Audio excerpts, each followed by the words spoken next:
I have failed every hardcore character that I've done, but this time is different.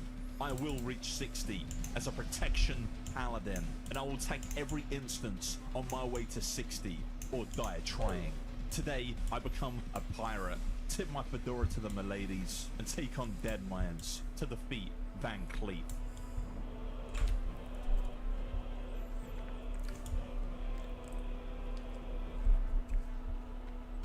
It is a new dawn, okay?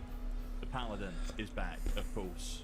What I'm going to do, I'm going to get a level to 20, and then we'll go Deadmines. And I'm going to play Protection Paladin with my big, bulging, sweaty muscles. You want some parts? Ah. I would like some of your pharmaceuticals. I would like some of these. Thank you very much. With these, I will get big and juicy at the gym. Extus is my trend dealer. Let me know when DM's going down. I will do, champion. Farewell. Gonna teabag BC. Hell yeah. We're going to Luck Medan.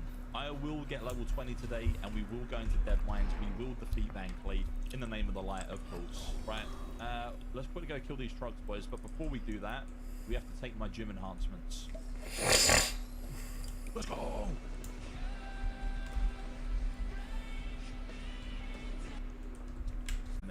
Just drink it because you're a tanking machine. Oh shit. That's so true. I'm a tanking machine. There we go, our first bit of oil. Lord, Lord, I ask thee a question. In the name of the light, I require your donations. Handful of copper bolts. Your donation is most generous. Farewell, champion. I bless you. We are going to start normalizing giving paladins.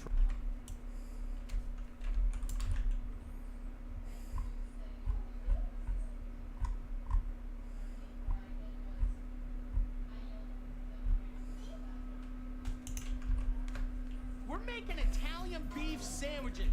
First, prep the meat. No beef. First, we're gonna get the ingredients. Let's go to the ingredients, okay? Let's get them ingredients. When creating a new classic WoW character, one of the biggest challenges that you have is affording a mount at level 40. Nobody wants to be the guy that is level 40 and yet still has to walk around the world without a mount. There are some pretty good ways to farm gold in Classic WoW even at low levels that not many people know about. For those of you that are just getting into Classic WoW, or you guys are rolling an alt, you guys will want to be farming experience and gold at the same time by going to some of the spots in this video. So with that being said, here are 5 low level gold farms in Classic WoW. But before I get into it, let me give a shout out to this video's sponsor, NordVPN. Today there was a lot of risk using the internet. Without protecting your online identity, you can easily be targeted by hackers or have your internet history spied on by governments. Fortunately, NordVPN has the solution too. Whether you want to watch a region-locked show on Netflix or just have an extra layer of online anonymity, NordVPN gives you access to over 5,500 plus super fast servers to instantly connect you in over 60 different countries. There's a misconception that VPNs make your internet connection slow. With a free VPN service, it's pretty much impossible to play an online game with them. However, using NordVPN to play World of Warcraft, I saw no issue. I live in UK and the latency that I have playing WoW is 38 ms. When I use the NordVPN app to connect to Belgium, my MS has barely changed. A difference of 12 ms is basically impossible to notice. NordVPN also has multiple awards for the best VPN in 2019. By going to the link in the description below, you can get 70% off your subscription at only $3.49 a month, with 4 additional months for free when using the code VOLTI. Starting out at number 5 is the Small Flame Sack. So me saying Small Flame Sack has become kind of a thing on this channel. I know I've spoken about Small Flame Sacks quite a lot, but I really do think that this is an amazing way to farm gold at extremely low levels. So farming Small Flame Sacks has to be the earliest way to farm gold in the game. You can actually start this at mid-level 20s, and I really don't think there's any other good gold farm this early on in the leveling process. So in Wetlands there is a bunch of these whelplings in the northern part of the map, and these whelplings have a very chance of dropping an item called the Small Flame Sack of about 5%. These items are actually used by crafters at max level to create fire protection potions, a very valuable potion for late game raiders, and any given server will go through small flame sacks quite a lot. Fortunately, you can start farming them at the late level 20s. It's quite unusual to farm items that are used by max level players at this low level, but this is a good spot where you can do it. Now each of these whelplings have about a 5% chance of dropping, and one of these small flame sacks actually sells for about 1 gold to 2 gold 50. That price varies from server to server and supply and quantity, but even in the worst case scenario you can still sell them for 1 gold each, which is pretty good for being in your level 20s. And at best, you can sell them for 2 gold 50, which is just really great for this level. I actually spent a whole level just grinding on these whelplings when I was about level 30, and in that level I got about 15 small flame sacks, which has a value of 15 to 30 gold. That, and while I was farming them, a blue dropped, so I actually made almost over 40 gold just by spending 1 level here. Not to mention these whelplings have a very small chance of dropping a tiny crimson whelpling, which can sell for 10 to 50 gold each, due to it being a vanity pet for max level characters. Number 4 on this list are the Mistvale Gorillas. So in Stranglethorn Vale, the beasts in this area have some pretty good drops that you can vendor to an NPC to get some decent silver. A lot of people are familiar with the good drops that come from panthers and tigers, as their grey items sell for quite a lot to NPCs. But I believe that the Mistvale Gorillas are actually better than the big cats that you can farm. Now the Mistvale Gorillas aren't actually used in any quest, so that there's a pretty good chance that nobody else is going to be farming them, whereas the tigers and panthers are always going to be farmed by people doing the quests. So the Mistvale Gorillas have some really nice white and grey drops that can sell for a decent amount if you grind on them. They have a 50% chance of dropping a Gorilla Fang for 67 copper, a 47% chance of dropping a chipped Gorilla Tooth for 3 silver and 5 copper, a 19% chance of dropping a coarse Gorilla Hair for 6 silver and 8 copper, as well as a 4% chance of dropping a large fang for 75 copper, or you could sell on the auction house for 10 silver plus. This loot table is a lot better than the panthers and tigers that you can farm here. If you actually do the math, you're actually getting more silver per mob from these Mistvale Gorillas than you are from the cats. You might want to spend a level or 2 by farming these Mistvale Gorillas. Okay, number 3 on this list is the Elemental Fire. So this is when these gold farms get pretty good, and a lot of people know about this farm. If you don't know what I'm talking about killing the Burning Exiles in Arathi Highlands. These NPCs are about level 37 to 38, so this is getting quite close to the level 40 range, and you can even find that there's a bunch of level 60s also farming these. So that's how you know that this is a pretty good gold farm. So by killing a Burning Exile, you have a 48% chance of it dropping a Burning Charm, which doesn't sell for that much, maybe a few silver on the auction house, as it is used in the quest line for the Whirlwind Axe of Warriors. But the main reason why people farm these are the 17% chance they have of dropping an Elemental Fire. Elemental Fires is a very rare crafting reagent, yet it is used in so many recipes. There is a huge demand for Elemental Fire on any given server, and these can go for about 4 to 7 gold each, which is just a really insane amount of money, especially when you're at level 30 plus. I only recommend farming these on off-peak hours because there's a decent chance that you'll get ganked by a level 60 of the opposing faction trying to farm these as well. But the fact that you can participate in a level 60 farm at late level 30s is pretty impressive. Okay, number 2 on this list is the Golden Pearl. So I spoke about this in a previous gold farming video, and I mentioned that these can go for about 10 gold each, and I was mistaken. Ever since I made that video, the price of these has absolutely skyrocketed. Golden Pearls can now sell for over 40 gold each, and I looked on multiple servers and this was the case. The Golden Pearls are used in very high level enchants, so tryhard players with tons of gold are going to be consuming these Golden Pearls to get their best in slot enchants. However, fortunately, you can actually farm Golden Pearls before level 60. So a big mistake that a lot of WoW players make is that when they kill a sea creature and it drops a clam, they always just drop it because it takes up inventory space. This is a huge mistake.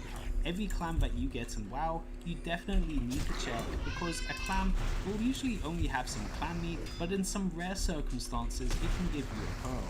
And as I mentioned before, the golden pearl can sell for 40 gold plus. However, the only clams that can drop these are the big mouth clams that drop from high level sea creatures. However, the big mouth clam drops from mobs that are level 40. Pretty much any sea creature that is level 40 plus will have a decent chance of dropping a golden pearl. Mobs such as crabs, murlocs, turtles, and naga all have high chances of dropping a big mouth clam.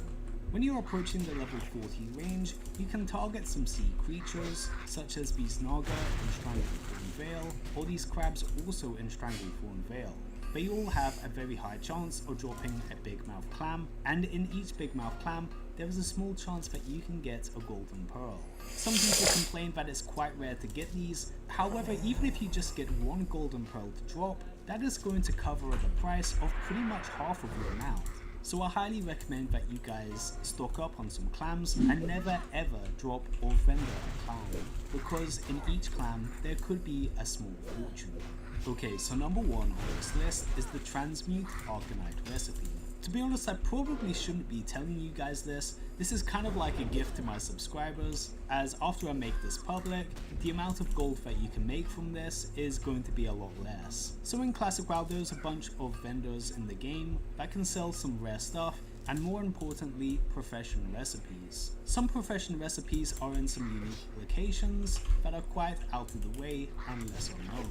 One of these is the recipe for Transmute Arcanite, something that every alchemist is going to want to learn. A lot of people don't know how to get this recipe, and most people will just buy it from the auction house and assume that it is a rare drop. However, you can buy them from an NPC at any given time. And I am talking about Alchemist Pestilzug in Tanaris. This NPC sells the recipe for 5 gold. That is quite a lot. However, you can resell it on the auction house for over 10 gold each. And very rarely do you have anybody trying to compete with you on the price. Most of the time, if you put this up at auction for 10 gold, people will buy it. So theoretically, all you need to do is head on over to Tanaris, stock up on these recipes, and then sell them on an auction. By doing this, you can essentially make 5 gold each without having to do anything, as people would just rather pay the premium and buy it off an auction as opposed to flying all the way to Tanaris to buy it. That's assuming that they know where to get it to begin with, and most people don't. Whenever I'm leveling up a character in Classic WoW, and by the time I hit level 40, I would have already made quite a lot of profit by reselling this item. And I'm pretty sure that this will work for you guys as well, since not many people know about this. Well guys, I hope you enjoyed this video. If you enjoyed the video, please drop a like down below and subscribe to the channel. This is Volty, signing out. Ordinary dish soaps can leave invisible grease behind. Only Dawn Platinum removes 99% of grease.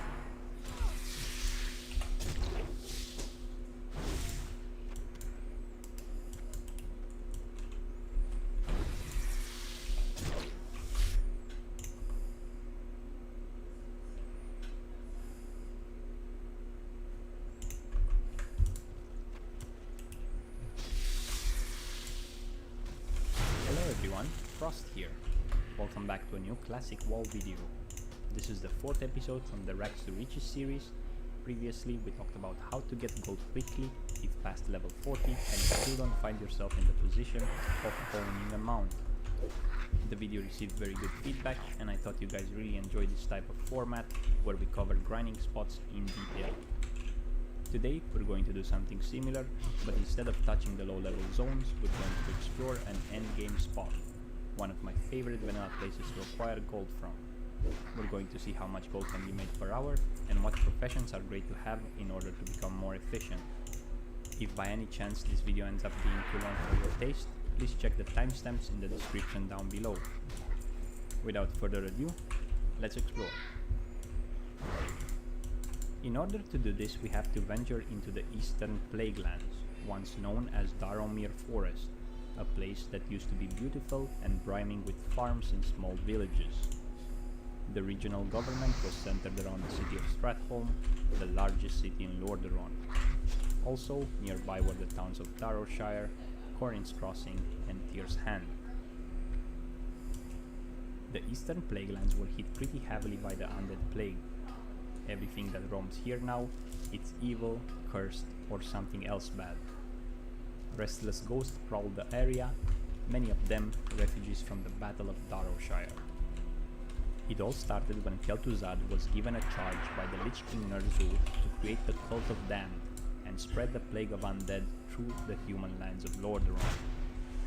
They succeeded at this by infecting the agricultural hub of Underhall and delivered the plague-infected grains to the surrounding towns in Lordaeron. Arthas and Jaina discovered Kel'Thuzad and the cult infecting the grain stores. Immediately, they raced to the region capital Stratholme, only to find they had been too late, and the city has been infected. Arthas, realizing the citizens would soon become walking undead, orders the city to be purged. Lord Uther and Jaina objected to the mass slaughter. Arthas, in his rage, disbanded the Knights of the Silver Hand and exiled any who would refuse his order. To her shock and dismay, Jaina with Uther left as they couldn't be part of the purge, while those that remained loyal to Arthas joined him in slaughtering the corrupted population, which ended in Arthas setting the capital city of Stratholme in flames. Something snapped in Arthas that day. His inability to stop the plague sent him down the cold, lonely road he would soon follow. The fires burn to this day, and to this day Naxxramas remains dormant, floating above the eastern plaguelands, the citadel of evil, the seat of Kel'Thuzad's plan, from which he oversees the Scourge and heeds his lord's command. A dreadful dawn is rising in the east as the Lich King dark minions prepare to descend upon Azeroth. Soon the Scourge will march again, and this time there is no prophet to speak the warning, no gallant knight to fight the coming darkness, no legendary hero to thwart the monstrosity of the Shadow Curse.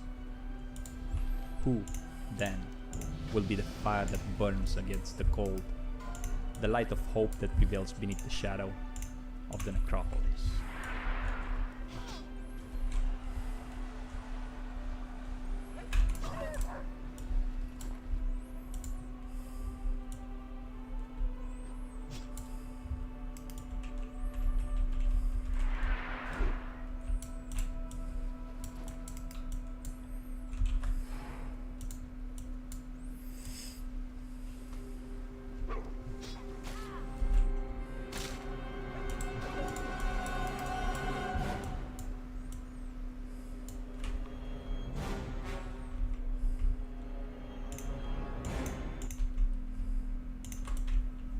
The reason we're venturing into this plague-infected dangerous place is to kill the plague bats, mobs with one of the best loot table in game, at least in terms of grey items.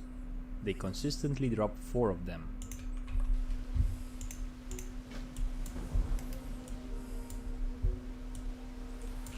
Hello everyone, Frost here. Welcome back to a new classic WoW video. This is a continuation from the rare and expensive vanilla items that we made back in September.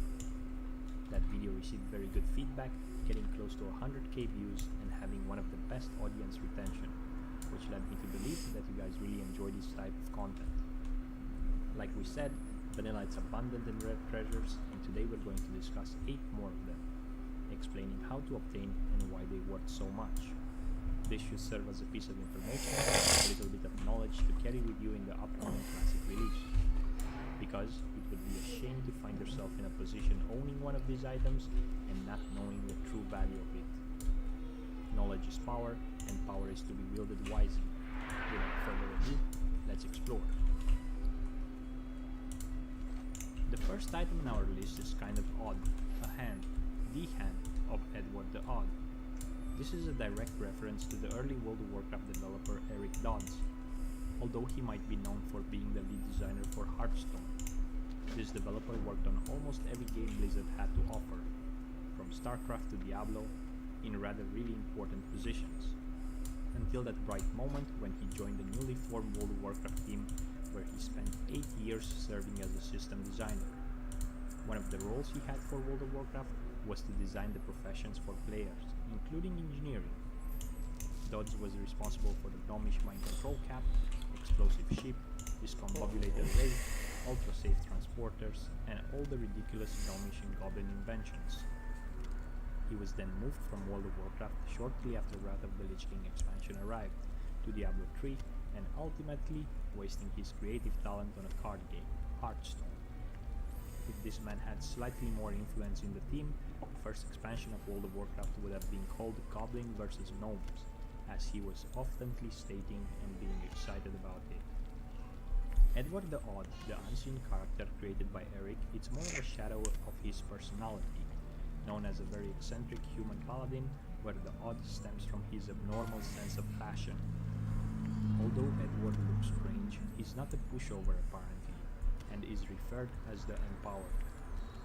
If you pay close attention to the name of the character, he had the inspiration for intentionally mismatching Edward the Odd, where if you take out some letters, it gets very close to Eric Todd's. Hence, the item Hand of Edward the Odd we're covering today is made by the hands of Eric Dodds. Pretty creative, and I believe now we get a good understanding why the game launched 15 years ago, it's still beautiful today. Enough about the history and background surrounding this item, let's move to the technical part. The mace is level 57 Epic DOE World Drop, which means it's part of the last wave of epic items, making it very rare as it drops mostly from mobs with levels between 59 and 62, most common in Skullomans, Stratholme and high-end raids. 45 damage per second on a 1.6 speed makes this mace desired mostly for its proc, chance on hit to make the next spell cast within 4 seconds to cast instantly, an item desired by paladins and shamans, where a paladin tank for example could drop its weapon speed with Scylla Crusader to about 1.2, yielding on average more procs, very useful for dropping instant and high heals. Or imagine a shaman in PvP dropping some crazy combos with instant chain lightnings. Not only this, but the proc can be used to instant mount up, instantly cap the AP flag, which can be pretty OP, especially with pre-made versus pre-made. Capping that blacksmith flag on a proc, leaving the opposing team mind-boggled and probably you and your whole team reporting to the GM. Another fun fact, you could instantly Hearthstone when the proc is up, which is a bit ironic, don't you think? Similar how Eric Dodds got instantly ported from World of Warcraft to Hearthstone. Lots of foreshadowing in Vanilla WoW. The price for Hand of Edward the Odd can go anywhere from 600 to 1200 gold, but after some forum archive digging, I found out that on some servers, back in Vanilla, the mace sold with prices from 1500 to 2000 gold. Not sure what the value of it will be in Classic, but due to its rarity and unique gameplay style it offers, I'm assuming it's going to be high. Let's move to the next item, as I had in mind to keep the video short.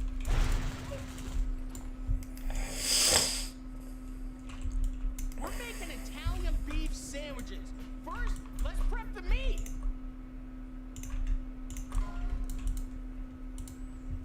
Alcor's Sunraiser. An item that seems to belong to an NPC that does not belong to Vanilla WoW.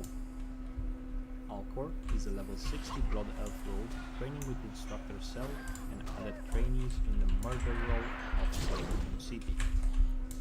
Instructor Cell appears to be wearing a tier 2 Bloodline set, which makes me think that part of the training happened in the Eastern Kingdoms, Sneaky passing from the Burning Crusade through the portal into Eastern Plaguelands.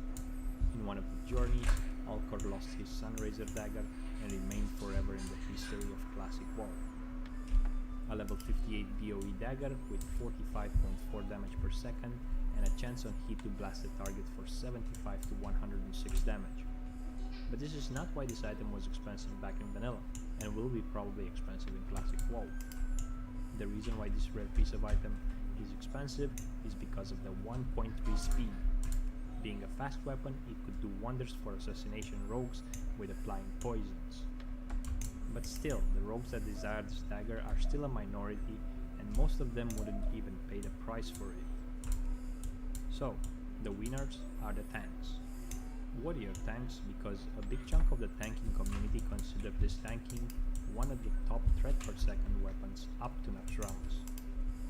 The theory behind this is that in 40-man raiding, you will be rage capped most of the time, meaning you can always have Heroic Strike queued up. Heroic Strike, as you may know, converts your white hit into a yellow hit, thus pushing Glancing Blows off the hit table, and by extension you won't reap any benefit from the extra weapon skill your race provides. Alcor's, despite its low DPS, would still land in the top 3 threat per second weapons in the game that includes AQ and Axe daggers as well. It isn't the damage of Heroic Strike that is driving the threat per second factor, it's the ability to produce as many Heroic Strikes as possible in a given time frame. For the same reason, even Finkel Skinner will outperform most of the AQ and Axe weapons for pure threat per second.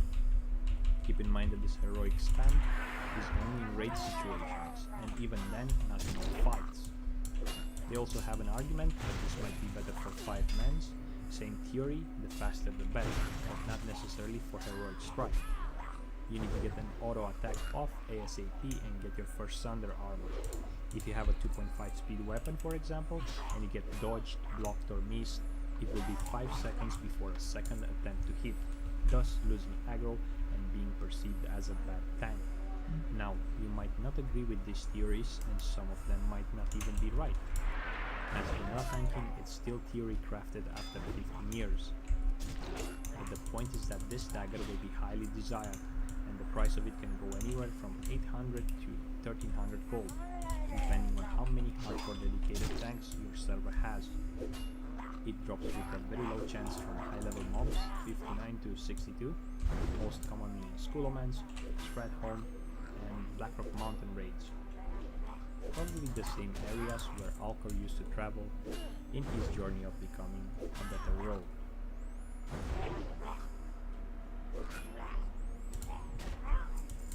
Eye of Shadow. One of the parts required for the legendary priest quest Balance of Light and Shadow. A quest that in the end rewarded benediction / anathema. Obtaining the Eye of Shadow was not easy because it dropped from Lord Kazak, the world boss from Grassy Lands. Although it was a quest item, your guild or raid in this situation had to tag the boss in order for you to get a chance of taking this item. Jeff Kaplan, the lead game designer at that time, wanted to implement a plan to change this, so you can loot the eye even if you're not in the raid group. After carefully giving thoughts about this, we knew it was a mistake to implement the impending change. They've made an update. The devs are looking into alternate methods to get the drops required for the epic quest. When patch 1.5 came, the Eye of Shadow had a 100% drop chance from Kazak, and it was also added to the loot table of the Winter Spring Demons, Hydarine Slayer and Hydarine Initiate with about 20% drop chance. This opened new ways of gold farming, and people started farming for the eye. Still rare, but the lucky ones who obtained it consistently were able to sell it on the auctions for around 150 to 300 gold, depending on each server and depending on how many priests got their Eye of Divinity at the same time. Nevertheless, this remains one iconic rare item from Vanilla WoW, currently missing from retail, but we will see it again for the classic WoW.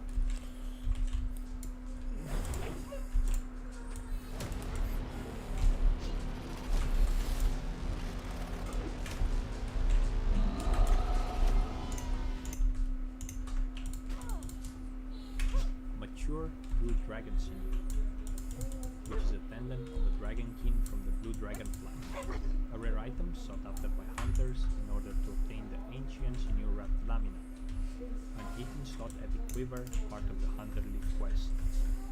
Just like we said on the Eye of Divinity, this item also dropped from one world boss. This time was a Zurgos in a Jaro, with about 60% drop chance. If you weren't in a guild that consistently killed world bosses, your odds as a hunter to obtain this quiver were slim to none.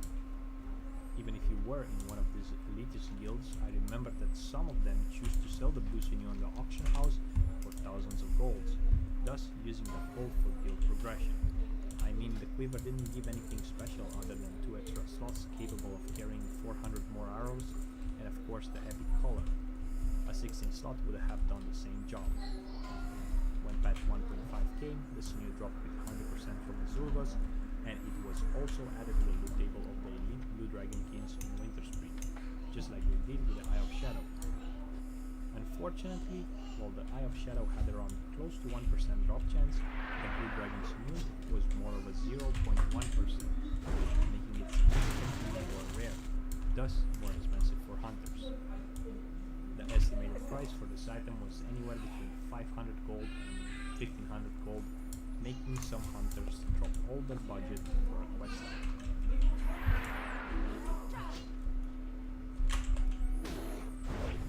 Spell Shock Leggings.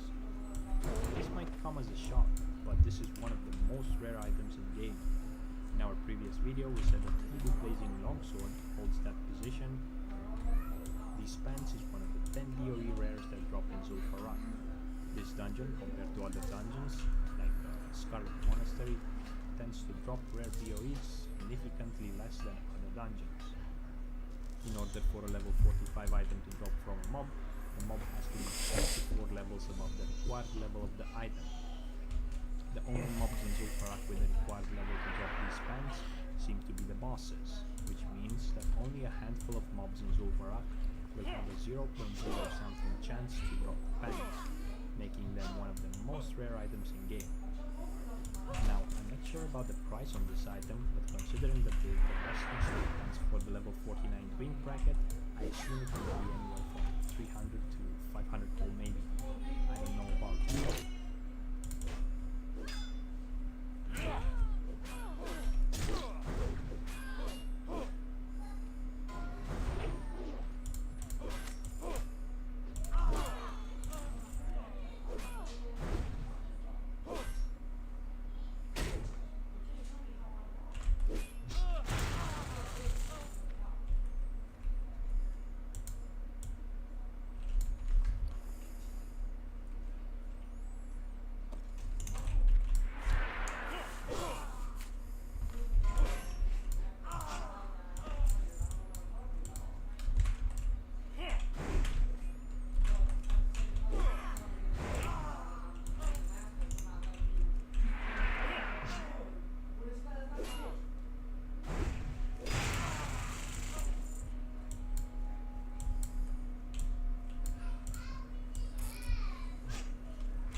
Horror's Compendium of Dragon Slaying.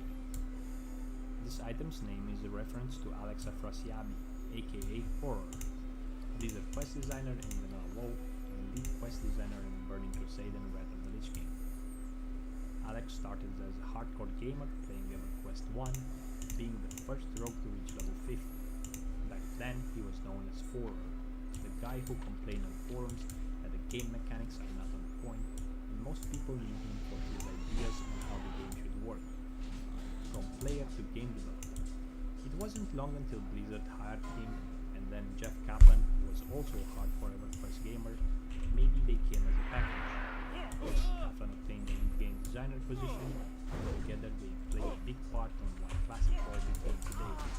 I remember a slogan from a company that works better here: made by gamers for gamers. Early on, Blizzard really knew what they were doing, something that seems to be forgotten today. Speaking of horrors, it can be obtained from a Dusty Tome, the random spawn in Dark Mode. They have a roughly 80% chance to contain a copy of Navigator Extreme Angling, a 20% chance to contain a class quest book, and a 0.1% chance to contain Forer's Compendium of Dragon Slaying. When a player got Forer's Compendium of Dragon Slaying, they started the quest by handing the book to the lore keeper in the library of Dar Mor.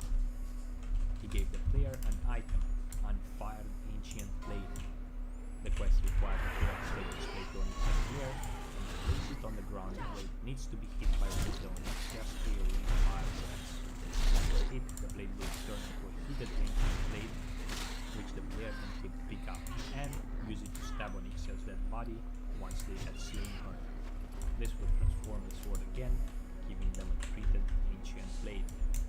They would then proceed to the Armor library once more and hand in the quest. The reward was Quel'Serrar, the High Blade, twin to Quel'Serrar, the other Dragonforge blade. The fun part was that Forer was buying when used, so that left room for people farming. Although many were unsuccessful, the lucky ones were richly rewarded. Warriors and paladins were ready to drop 400 and 900 gold to get their hands on Forers. Gosh, if I close my eyes, I can see all the classic warriors.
White Shoulders, Helm of Wrath, a Draconian Deflector, and of course, Quel'Serra.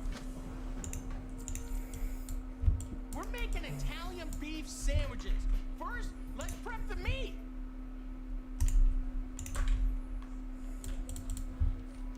Conjure Food. Stratholme is filled with breaches, especially the Scarlet side. You can obtain here a variety of expensive goods, such as Schematic Shadow Reflector, Recipe Flask of Distilled Wisdom, Pattern True Fate Vestments, and many more. But deep in the strong bastion of the Scarlet Crusade lies Archivist Dolphor, and he drops one of the items that you don't expect to be valuable. Tome of Conjure Food, rank 7, the last rank of the Mage Refreshments, the secret of the delicious cinnamon rolls. The tome is really important for mages, as the cinnamon rolls Hey, did you have Tim Hortons nearby? Did you have Tim Hortons nearby? I want a coffee. Anyone want a coffee? My treat.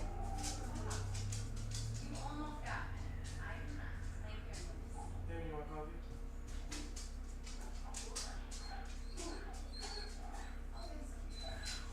I want a donut instead. You want two bed?